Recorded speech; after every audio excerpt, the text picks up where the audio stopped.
Safety concerns tonight for migrants after a man was stabbed to death at the migrant shelter on Randall's Island, and 2 other migrants were arrested in a separate incident. Fox 5's Stephanie Bertini has more. A police presence outside the migrant shelter on Randall's Island isn't helping some feel safer after a fatal stabbing. When I returned, the first thing I heard, the comments they were saying was a murder, says this asylum seeker from Venezuela who has been staying here for about a month.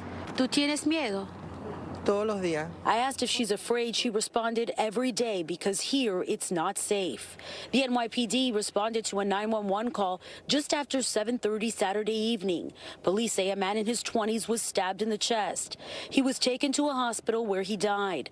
A male suspect is in police custody. Investigators say it started with a dispute inside the cafeteria at the shelter. According to officials, over 68,300 asylum seekers are in New York City shelters. The numbers evidence of New York City's ongoing migrant crisis.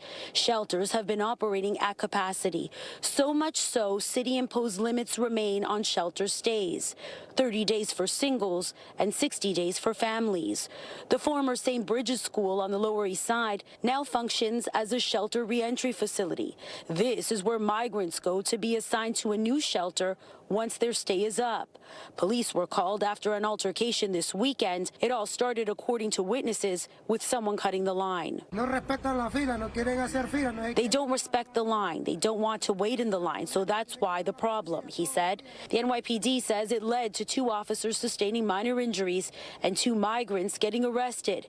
They are now facing a string of charges, including resisting arrest. Mayor Adams recently commented about migrants committing crimes in the city. You place a person in an environment where they can't work, can't provide for themselves. They have to just sit around all day. That's not a good scenario.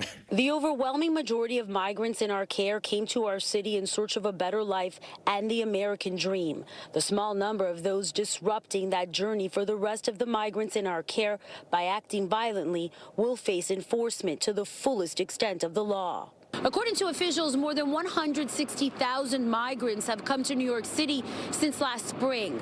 As the surge continues with no end in sight, the question is, will these incidents be on the rise? Reporting in Midtown Manhattan, I'm Stephanie Bertini, Fox 5 News.